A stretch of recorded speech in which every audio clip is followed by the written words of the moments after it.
30 women, and he hadn't looked at a single one. Jace stood in the grand ballroom of the Plaza Hotel in Manhattan, whiskey in hand, watching actresses and models glide past him like they were performing for his approval. Their designer gowns catching light from chandeliers, worth more than most people made in a lifetime. Their practiced smiles sharp as glass, their eyes calculating the exact angle to catch his attention. And he felt absolutely nothing. This charity auction was supposedly about funding cancer research, but everyone knew the real purpose was networking, power plays, and for women like these to land men like him. Jace Kim, 29, head of the Beck crime family that controlled everything from the waterfronts to half the nightclubs in New York, stood 6'3" in a custom Armani suit, his black hair swept back, a thin scar running along his jaw from a knife fight at 17, tattoos hidden beneath expensive fabric, dark eyes that had witnessed too much violence to ever look truly innocent, and a face that photographers constantly tried to capture despite his hatred of cameras. 30 actresses and models had walked past him tonight, and his partner Marcus kept count, kept nudging him, kept insisting that blonde one or that redhead was perfect. And Jace kept drinking whiskey and feeling like he was watching a play where everyone memorized their lines except him. The women were stunning, objectively breathtaking, the kind who graced magazine covers and married tech billionaires and smiled like they'd studied seduction as an art form. But Jace had grown up surrounded by beautiful things designed to manipulate him, and he'd learned early that gorgeous faces often concealed the darkest motives. His father had demonstrated that lesson right before trying to arrange Jace's marriage to a rival family's daughter for territorial advantage. Right before Jace took control at 24 and told his father that some traditions deserved to burn. So he stood there planning his escape when the music shifted to something jazzy, and the crowd near the bar separated, and that's when he saw her. She wasn't a guest, wasn't wearing an evening gown, wasn't attempting to capture anyone's attention. Just a server in the standard black vest and white shirt the plaza required, carrying champagne flutes through the crowd with grace born from necessity, not performance. Her brown skin luminous under the chandelier light, her natural curls pulled into an elegant twist, her expression professionally neutral as she navigated between bodies and egos and wandering hands. Jace's eyes tracked her instinctively, the way they tracked anything moving differently from expected patterns. And he told himself it was survival instinct, the same awareness that kept him breathing in a world where hesitation meant death. She delivered drinks to a cluster near the string quartet, said something that made an older woman laugh, and that laugh pulled a smile across her face. That smile hit Jace like a bullet to the chest. It wasn't calculated, wasn't designed to seduce or manipulate or extract anything. Just pure warmth spreading across her features for maybe 4 seconds before dissolving back into professional composure. And Jace forgot how to breathe. He'd stopped moving, whiskey glass frozen halfway to his mouth, every muscle locked on that moment, on that smile, on the way it had transformed her entire face from beautiful to absolutely devastating. And Marcus was speaking beside him, but Jace couldn't process words over the sudden roaring in his ears. The server turned toward the kitchen entrance, and Jace's feet moved before conscious thought took over, cutting through the crowd with purposeful strides that made people instinctively part. But she vanished through a staff door before he could reach her, and he stood there like an absolute fool, staring at empty space. "Did you just—" Marcus appeared at his elbow, eyes wide. "Did you just chase the server across the ballroom?" "I didn't chase anyone," Jace said, but his voice sounded wrong, even to himself. "You walked past 30 gorgeous women," Marcus said slowly. "Ignored every single one. Then practically sprinted after service staff. Should I call a paramedic? Are you having a stroke?" Jace couldn't articulate it, couldn't explain what just happened, how that smile cracked something open in his chest he'd believed was permanently sealed.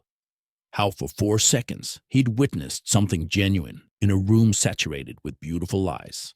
How he suddenly needed her name more than his next breath. Find out who she is, Jace said quietly, and Marcus recognized that tone. Understood. It meant this wasn't negotiable. The server, Jace. You cannot be serious. Find her, Jace interrupted, eyes still fixed on that kitchen door. Name, address, everything. I want it by sunrise.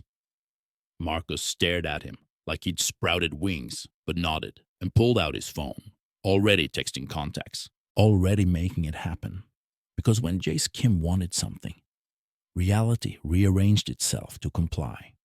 Jace turned back to the auction, to the 30 women still circulating, still performing, still attempting to snare his attention, and felt nothing except impatience to leave, to locate the woman who'd smiled like summer and disappeared like smoke. He had zero idea that woman was about to detonate his carefully controlled existence completely. But he was about to discover exactly that. Her name was Sierra Hayes, and she had precisely 3 hours remaining on her shift before she could finally go home, remove these heels murdering her feet, and collapse into bed in her microscopic Harlem apartment. She shared with 2 roommates and a temperamental cat named Godzilla, who despised humanity equally. The Plaza gig paid well, $28 hourly, plus tips for serving champagne to people who spent more on watches than Sierra earned annually. But her feet violently disagreed with that assessment, and she was certain one guest had just attempted slipping his business card into her pocket, along with a wink that made her skin crawl. She'd smiled politely, extracted the card without examining it, and deposited it in the nearest trash receptacle because Sierra Hayes maintained 3 rules for surviving these high society events. Smile like you mean it, never maintain eye contact longer than necessary, and never accept anything from guests who looked at you like dessert. The ballroom overflowed with Manhattan's elite executing what they did best, pretending to support charity while actually networking and displaying wealth. And Sierra moved through them with practiced efficiency, her tray balanced perfectly, her smile ready, her mind already organizing tomorrow's impossible schedule.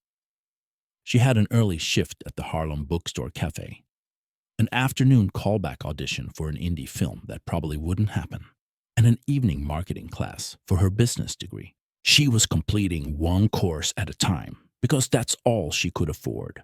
And somewhere in there, she needed sleep and food and time to remember what not being exhausted felt like. "Excuse me, miss," a woman dripping diamonds gestured imperiously, and Sierra approached with her professional smile locked in place, delivered champagne, received 0 acknowledgement in return, and moved on because invisible meant safest, and Sierra had learned that lesson brutally. She'd grown up in Atlanta, small neighborhood, enormous dreams. The type of girl who believed hard work and determination could manifest anything. Then she'd relocated to New York at 22 and discovered the city didn't care about dreams, only your capacity to pay rent and survive. 4 years later, at 26, Sierra was still fighting, still working multiple jobs, still appearing at auditions, despite booking nothing significant in months, still believing eventually something would shift in her favor. But some days, days like today when her feet screamed and entitled wealthy people treated her like furniture, she wondered if she was pursuing something that didn't exist. The quartet started something classical and sweeping, and Sierra caught her reflection in one of the massive mirrors, saw the exhaustion she masked behind her smile, and forced herself to stand straighter because surrender wasn't in her vocabulary. And regardless how difficult things became, she refused to quit. She delivered her final champagne round and headed toward the kitchen for refills. And that's when she felt it, that prickling sensation of being observed, the kind that raised every hair on your neck. Sierra glanced back and saw him, tall and dangerously handsome in ways that should be criminalized. Dark eyes locked on her with intensity that stole oxygen from her lungs, standing motionless in the ballroom's center like he'd forgotten his location. For 1 second, their eyes connected across the distance, and something electric sparked between them. Then Sierra blinked, dismissed it, and pushed through the staff door into the harsh fluorescent reality of the service corridor, because men who looked like that and stood in ballrooms like this didn't notice women like her except as objects to use and discard, and she'd already experienced enough of that for multiple lifetimes. "Girl, you good?" her coworker Tasha asked, loading her tray. "You look like you saw a ghost." "Just tired," Sierra lied, but her heart was racing, still caught on how that man had looked at her, like she was the only person in a room containing hundreds. 15 more minutes, then we get a break," Tasha said. "Rich folks tip better when they're drunk, so smile pretty, and let's make this rent money." Sierra laughed, grabbed her refreshed tray, and pushed back into the ballroom. And the man had vanished, dissolved into the crowd, and she told herself the strange flutter in her chest was relief. Not disappointment. The remainder of her shift blurred past in champagne and fake smiles and aching feet. And when Sierra finally reached home at 1:30 in the morning, she'd nearly forgotten about the man with the intense eyes. Nearly. But when sleep finally came, she dreamed of how he'd looked at her and woke more confused than ever. What Sierra didn't know was across the city in a penthouse overlooking the Hudson, Jace was studying a file containing her entire life, name, address, employment history, everything. And he was already strategizing how to see her again. Their worlds were about to collide catastrophically, and neither was remotely prepared for what came next. Sierra's morning shift at the Harlem Bookstore Cafe started at 6, meaning she operated on 3 hours sleep and pure caffeine when the door chimed and he walked in. Jace, even more devastating in dark jeans and a black leather jacket than he'd been in that suit, looking completely displaced in the cozy neighborhood cafe where regulars came for affordable coffee and cheaper pastries, his dark eyes scanning the space until they found her behind the counter, and Sierra nearly dropped the espresso she was preparing. "What can I get you?" she asked, maintaining professional tone despite her hard-attempting escape. Because this couldn't be coincidence, couldn't be random. This man from the plaza appearing at her cafe in Harlem at 6 in the morning. "Coffee," Jay said, his voice deeper than anticipated. Rough like he hadn't slept either, carrying traces of a Korean accent. "Black, no sugar." Sierra rang him up, made his coffee, slid it across the counter, and when their fingers brushed during the exchange, she felt electricity shoot through her arm. "You were at the plaza last night," Jay said, not a question. "I work events sometimes," Sierra said carefully, because alarm bells were screaming in her head, because normal people didn't track down servers to random cafes unless they wanted something. "Did I miss giving you champagne or something?" "No," Jay said, and something resembling amusement flickered in his expression. "I wanted to see you again." The raw honesty startled her. "Why?" "Because you smiled," Jay said simply, "and it was the most genuine thing I've witnessed in months." Sierra's breath caught, because that was either the most romantic statement anyone had directed at her, or the most effective manipulation she'd encountered, and she couldn't determine which. "I smile at everyone," she said. "Part of the job." "Not like that," Jay said. "Not like you actually meant it." Before Sierra could respond, her manager called her name needing assistance with the morning rush, and she had to pivot away, had to focus on orders and customers, and not the man who'd somehow located her cafe and was saying things that made her chest ache. But when she looked back, Jace remained there, occupying a corner table, coffee untouched, just watching her work with that same intense focus from the gala. And Sierra couldn't decide whether to feel flattered or terrified. Her shift concluded at noon, and Sierra changed from her apron, expecting him gone. But Jace was waiting outside, leaning against a black Range Rover that probably cost more than her student loans. "This is creepy," Sierra said bluntly, despite her traitorous heart performing gymnastics. "You appearing at my work, waiting for me, it's stalker behavior." "You're right," Jace agreed immediately. "I apologize. I just couldn't stop thinking about you, and I don't know what I wanted. To see if that moment at the gala was real, or if I'd imagined it." "What moment?" Sierra asked. "The one where time stopped," Jace said quietly. And there was something so vulnerable in his expression that Sierra's defenses cracked slightly. I walked past 30 women last night and didn't see any of them. Then you smiled and I forgot my own name. That's a line, Sierra said, but she was smiling despite herself. It's the truth, Jace said. Have lunch with me. Just lunch. 1 hour. If you hate it, I'll disappear forever.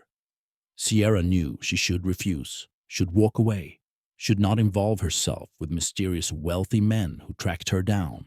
But there was something in his eyes that looked almost desperate, almost lonely, and she'd always been a sucker for strays. 1 hour, she heard herself say, and you're buying. Jace's smile was beautiful and relieved, and Sierra realized she was in serious trouble. Lunch became 4 hours at a small Ethiopian place in her neighborhood, talking about everything and nothing. And Sierra discovered, beneath the expensive clothes and intense exterior, Jace was funny and self-deprecating and carried sadness in his eyes. He attempted hiding behind charm.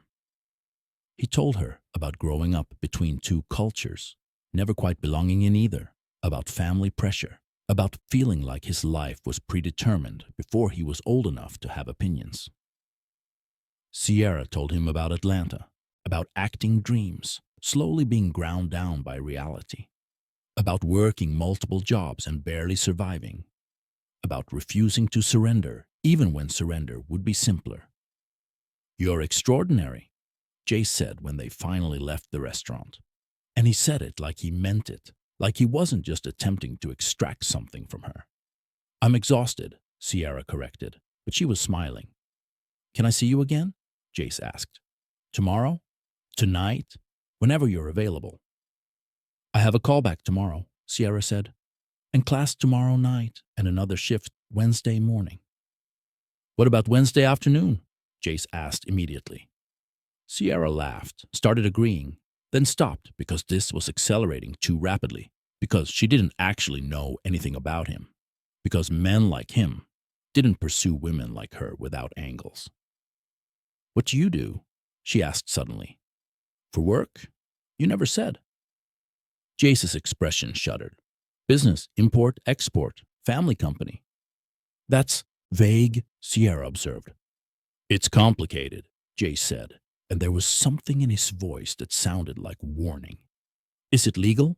Sierra asked bluntly. Jace was silent for a long moment. Mostly. And there it was, the truth she'd suspected, the danger she'd sensed underneath all that charm. I should go, Sierra said, stepping back. Sierra, wait.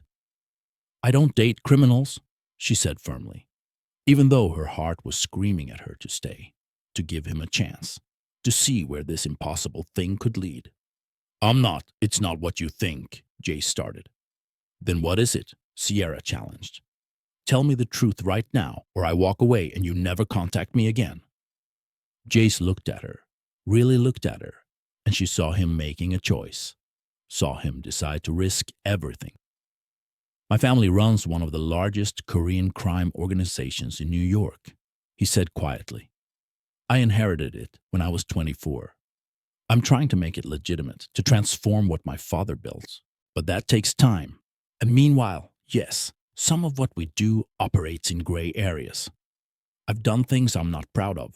I'll probably have to do more. But Sierra, I swear to you, I would never hurt you, never put you in danger, never. Stop, Sierra interrupted because her world was tilting. Because this man she'd been falling for was apparently an actual crime boss. Because this only happened in movies, not real life. I need to think. Take all the time you need, Jace said. But know this, from the moment you smiled at me, something changed. I changed, and I'm not giving up on this unless you tell me to. Then he got in his expensive vehicle and drove away. And Sierra stood on the Harlem sidewalk trying to determine if she'd just dodged danger or walked away from something extraordinary. Her phone buzzed. Unknown number. For what it's worth, I walked past 30 perfect women and saw nothing. Then I saw you. That has to mean something. Jay. Sierra stared at the message, at her, shaking hands, at the choice stretching before her. Say yes and risk everything. Say no and always wonder what if. She typed back, Wednesday afternoon, 2 o'clock. You picked the place, but it better not be anywhere dangerous or expensive. And you're telling me everything, Jace. Every truth, no matter how ugly. Deal. His response came instantly. Deal. Thank you for giving me a chance. Sierra didn't know if she was brave or stupid, but she knew she wasn't walking away from this. Not yet. Not when his smile haunted her dreams and his words made her believe in impossible things. Wednesday afternoon found Sierra standing outside a community center in the Bronx, staring at the address Jace had sent, completely confused because this was not what she'd expected. The building was weathered but maintained with kids streaming in and out, and through the windows she could see what appeared to be a martial arts class in progress. And absolutely nothing about this screamed criminal empire. You came, Jace's voice said behind her, and she turned to find him in workout clothes. Hair slightly damp, like he'd been exercising, looking more human and less untouchable than she'd ever witnessed. This is where you wanted to meet? Sierra asked. I volunteer here 3 times weekly, Jace said. Teaching taekwondo to kids from the neighborhood. Keeps them off the streets. Gives them discipline, community. I figured if you wanted to see the real me, you should see this part too. And just like that, Sierra's heart cracked open a little more. They sat on the steps outside while kids practiced inside, and Jace told her everything.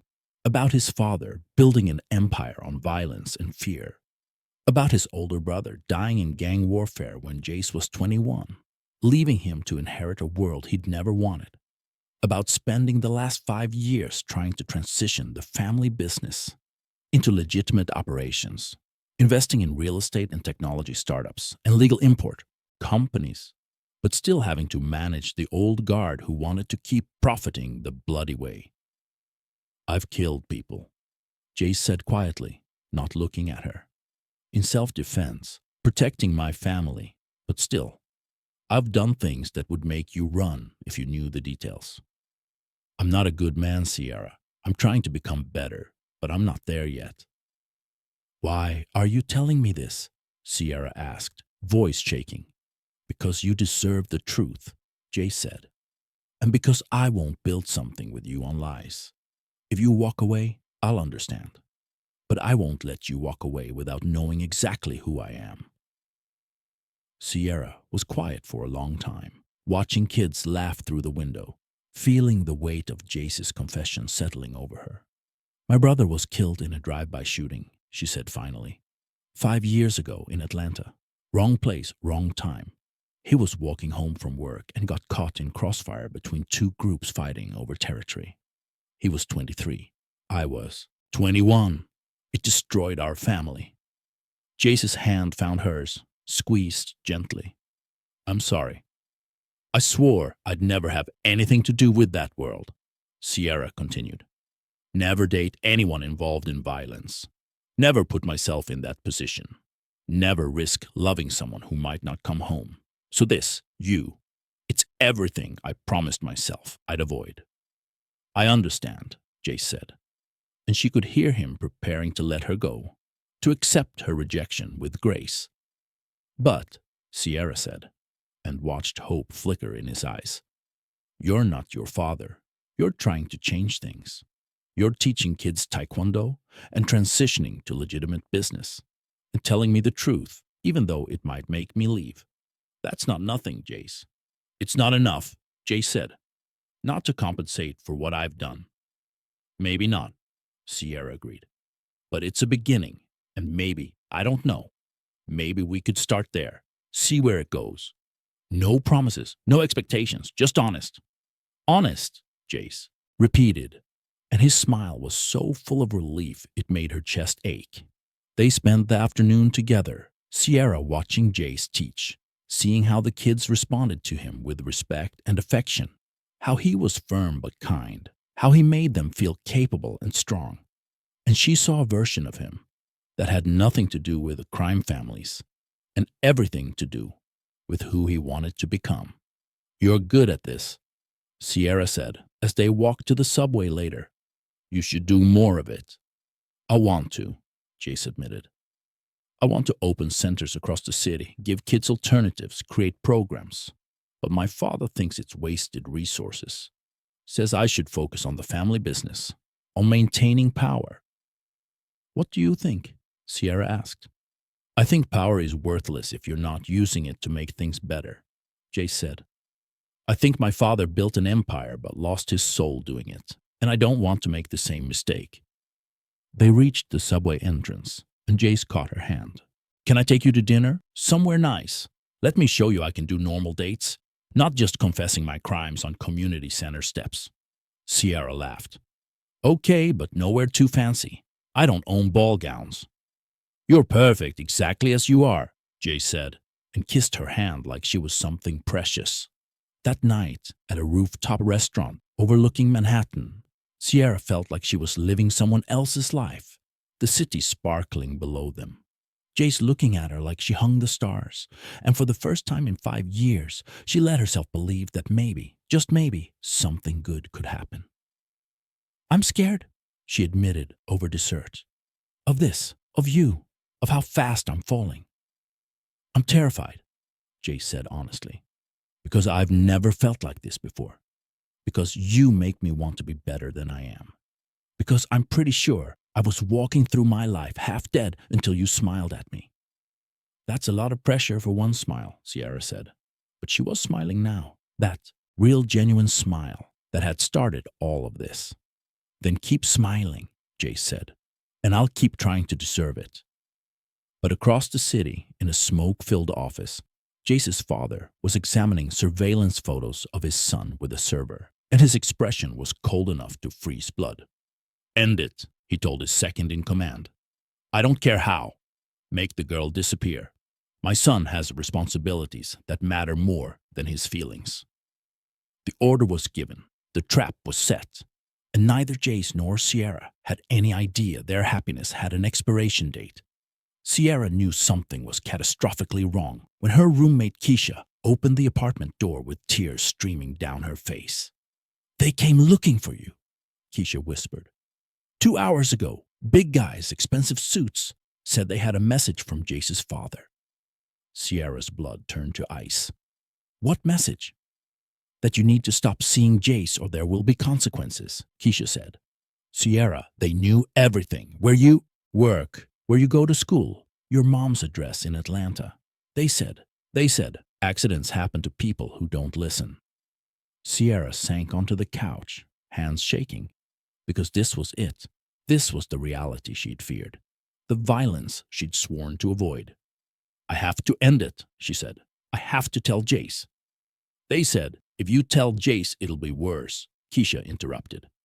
They said to just ghost him, disappear, that he'll get over it. That's not how this works, Sierra said, voice breaking. I can't just vanish without explanation. But even as she said it, she remembered her brother, remembered the funeral, remembered promising herself never again. She called Jace. He answered on the first ring. Your father's men came to my apartment, Sierra said without preamble. They threatened me, threatened my family. Jace, I can't do this. I can't live looking over my shoulder, wondering if today's the day someone decides I'm too much of a distraction. Where are you? Jace's voice was deadly calm, the kind of calm that preceded violence. I'm coming to get you right now. You're not safe there. I'm not safe anywhere in your world, Sierra said, tears streaming down her face. Don't you see? This is exactly what I was afraid of. Your father will never accept me. He'll keep escalating until someone gets hurt. Then I'll deal with my father, Jace said. Sierra, please, just wait for me. No, Sierra interrupted. I'm sorry, Jace. I'm so sorry, but I can't do this. I can't risk my family, can't risk my life, can't be the reason you go to war with your own father. This was beautiful, but it's over. Don't do this, Jace said, and his voice cracked. Don't let him win. He already won, Sierra whispered. The moment he threatened the people I love, he won. Goodbye, Jace. She disconnected before he could respond, blocked his number before he could call back, and collapsed on her couch, sobbing while Keisha held her. Across the city, Jay stared at his phone, at the blocked call screen, and felt something inside him shatter. Then he stood, grabbed his keys, and drove to his father's office with murder in his eyes.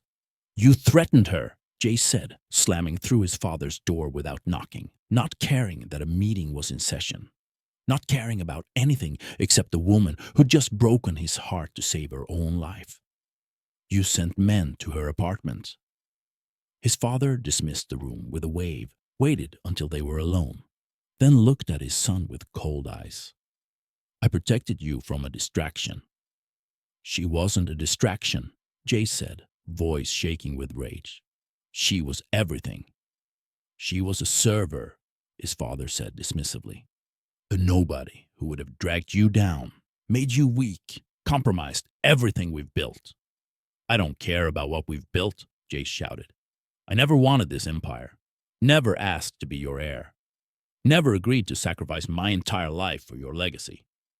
"Then you're a fool," his father said, coldly. "This empire is all we have. It's who we are, and I won't let you destroy it for some girl you've known 2 weeks." "I love her," Jay said, and saying it out loud made it more real, more devastating. "I love her, and you took her from me." "Then you'll learn to unlove her," his father said, "because she's gone. And if you try contacting her again, if you put her in danger by refusing to let go, I will make sure the consequences fall on her, not you. Stay away from the girl, Jace. It's the only way to keep her safe." The words hit Jace like bullets because they were true, because going after Sierra now would only paint a bigger target on her back, because loving her meant letting her go. He left his father's office feeling hollowed out, empty, drove to the community center where he taught kids taekwondo, and stood in the empty practice room, trying to remember who he'd been before a smile had changed everything. His phone buzzed, a message from an unknown number. "I'm sorry, I wish things were different. Be safe, Jace." And she'd unblocked him long enough to send one message, one goodbye, and Jace felt tears he hadn't cried since his brother died track down his face. 3 months passed. Sierra threw herself into work, into auditions, into anything that would stop her from thinking about Jace. But every love song on the radio felt like an attack. Every couple she saw felt like a reminder of what she'd lost, and she couldn't walk past Ethiopian restaurants without her chest aching. She finally booked a supporting role in an independent film, a small victory. But it felt empty without anyone to celebrate with, without Jace's proud smile and the way he'd called her extraordinary. Keisha found her crying in the bathroom one night and just held her. "I did the right thing," Sierra said. "I know I did. So why does it feel like I'm dying?" "Because you loved him," Keisha said gently. "And love doesn't care about right or wrong. It just cares about loss."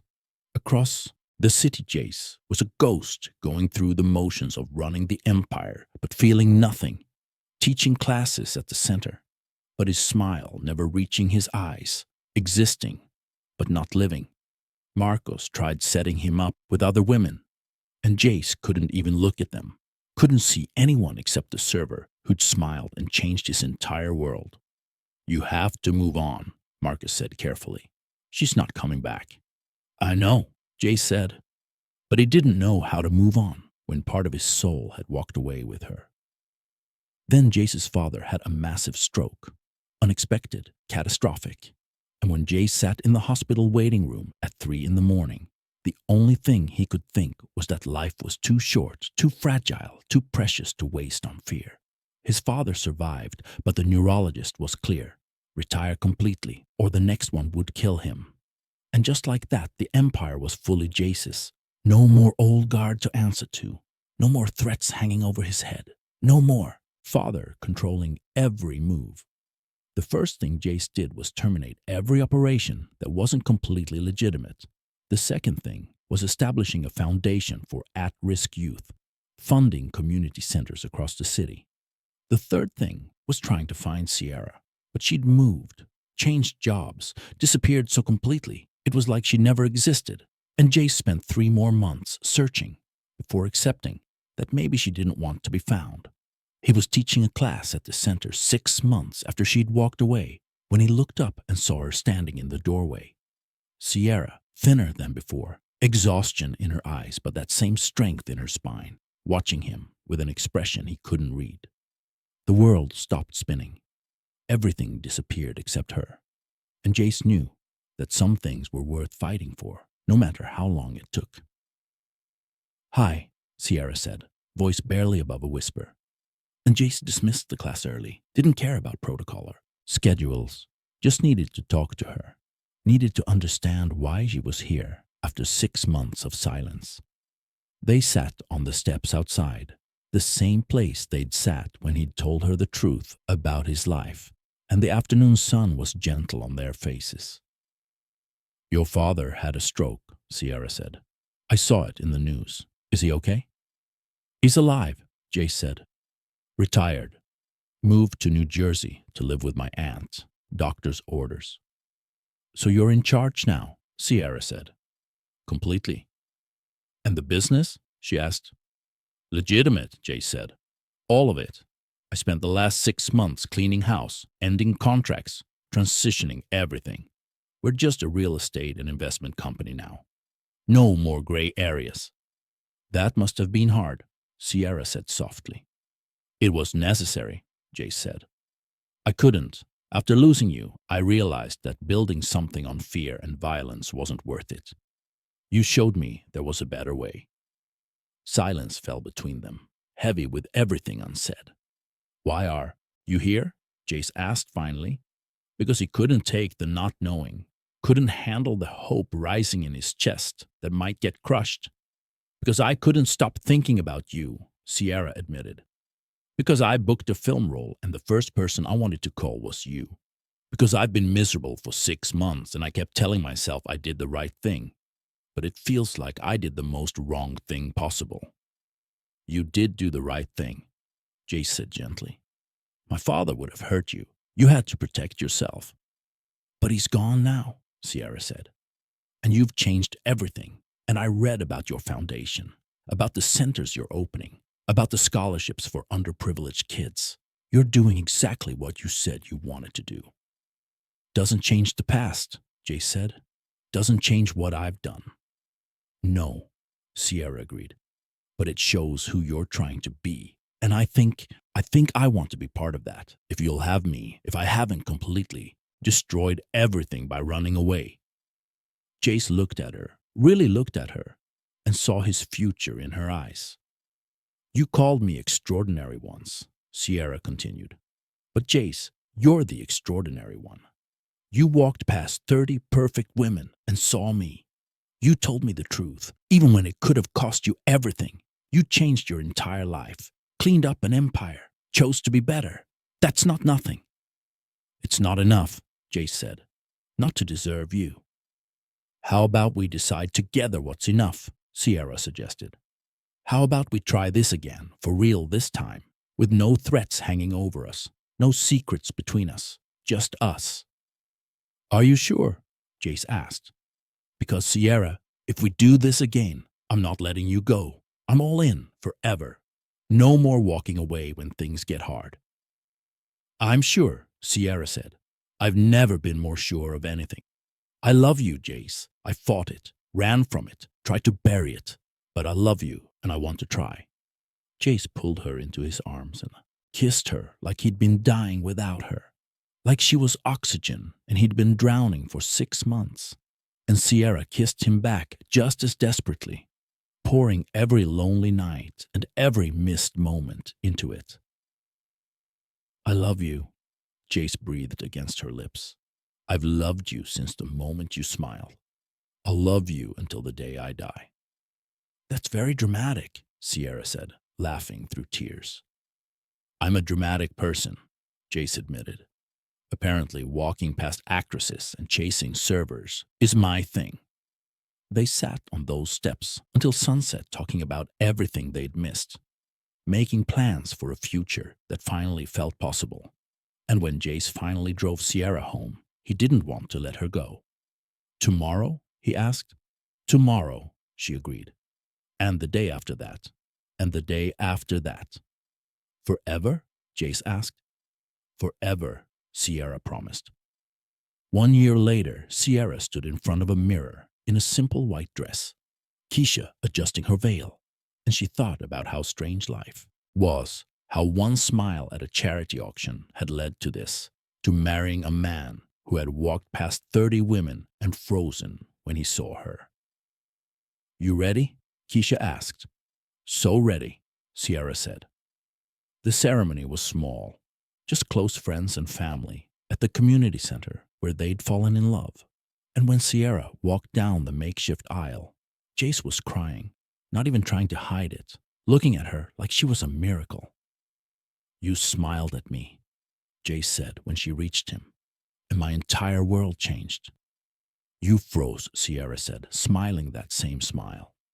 "And I fell in love with a man who sees me." They said their vows, promised forever, kissed while their friends cheered. And when they walked back down the aisle as husband and wife, the kids from Jace's taekwondo class threw flower petals and made ridiculous faces, and it was perfect, absolutely perfect. "No regrets?" Jace asked as they drove to the reception. "Not a single one," Sierra said. "You?" "Only that I didn't freeze sooner," Jace admitted. "Could have had an extra week with you." "We have the rest of our lives," Sierra reminded him. "True," Jace said, pulling her close. "And I'm going to spend every single day making sure you never stop smiling." At the reception, as they danced to their first song as husband and wife, Sierra looked up at this man who'd changed his entire world for her, who'd walked past perfection and chosen real, and felt her heart overflow. "What are you thinking?" Jace asked. "That I'm glad I smiled," Sierra said. "That I'm glad you froze. That I'm glad we collided." "Me too," Jace whispered. "Me too." And somewhere in Manhattan, in a ballroom very much like the one where they'd met, 30 actresses and models were being photographed and admired and pursued. And not a single one of them knew that the man who'd walked past them all had found something infinitely more precious than perfection. He'd found love, real messy, complicated, beautiful love, and it all started with a smile.